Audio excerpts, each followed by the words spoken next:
Hello everyone, my name is Justin Fan. I'll be presenting my poster on discrepancies in healthcare quality based on English proficiency. Let me start with a little background on the subject. The American healthcare system aims to protect and aid its people. Unlike many other countries, the United States does not have an official language, but rather a most commonly used and popular one. Because of this, the healthcare system has been accordingly shaped with a majority of its tools and resources being available only in English. Even though English is the most popular language, there are many populations that do not use it in their daily life. My main topic's question is, in Southern California, do non-speaking English people receive a lower quality of care than those of similar socioeconomic class who do speak English? This study aims to explore the discrepancies in healthcare quality based on patients' English proficiency in Southern California. The goal of the study is to distinguish if there are discrepancies in healthcare that exist due to English proficiency, identify specific causes or more risk-inclined populations, explore the ideas of systematic, intentional, and unintentional discrimination within the healthcare system. The United States is a unique situation in which it must cater to a large variety of people and cultures, making discrimination an eagerly aggravated issue. Moving on to the methods, the study collected data using a questionnaire. Convenience sampling was used as many minority populations exist in Southern California. The study mostly focused on Spanish and Vietnamese speaking populations as they were the most accessible. The study was carried out over the span of 3 months. Cultural centers such as religious institutions and recreational areas were used as well as college campuses. A similar study used Vietnamese community-based organizations to gather their population and test areas. There, participants would be given a questionnaire in their preferred language. Bilingual staff were available to assist at all times. Confidentiality waivers as well as random checkpoints were used to ensure that participants understood their purpose and rights within the study.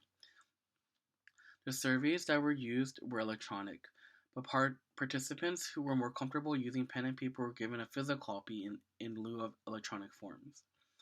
Once completed, participants were awarded a $5 gift card for their participation. There was a total of 432 participants. Due to the use of convenience sampling, the surveys would be cross-sectional and compare the results from each area to create a more comprehensive view of the findings. A study looking at chronic hepatitis B infection in Vietnamese in California aimed to look at a similar narrative as our own study. Looking at the collected data, the largest issue that put certain people at risk was a lack of disease and treatment knowledge. Follow-up to prior treatments were very poor. The English proficiency was not specifically recorded. The dearth of knowledge in this minority population is alarming and proves fruitful for our own study. Another study showing Vietnamese American women's association with pap smears as another issue of communication within the healthcare system. In the 3 factors shown below, only about 50% of women are confident in the use and results of the test, indication of poor understanding of education on medical procedures. Proper health education seems to be greatly lacking in these minority populations as confirmed by these 2 other studies. The results from our conducted study has shown that those with no working usage of knowledge of English, that they have a heightened negative perception of healthcare as a whole. Additional comments within the questionnaire cited a lack of resources and personnel to provide service equal to English-speaking patients.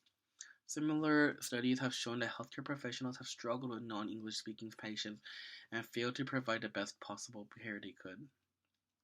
Results proved to be similar in both Vietnamese and Spanish-speaking populations. The data collected in prior studies as well as those gathered in this clearly show a gap of quality of care for those who do not speak English or do not speak English well.